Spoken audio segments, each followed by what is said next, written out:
કેશોદ તાલુકાના ટીટોડી ગામના ભરતભાઈ નશીદને રાષ્ટ્રપતિ તરફથી 15 ઓગસ્ટના કાર્યક્રમમાં નિમંત્રિત મહેમાન થવાનું મળેલું આમંત્રણ.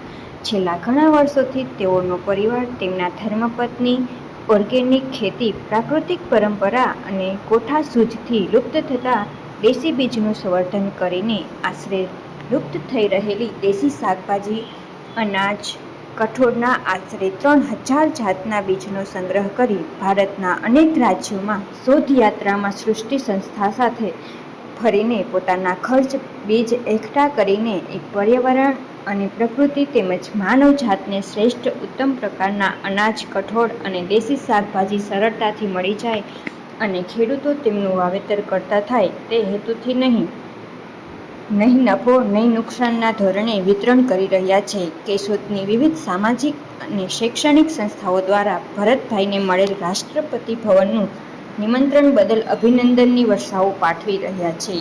રિપોર્ટર અભય વ્યાસ, કેશોદ.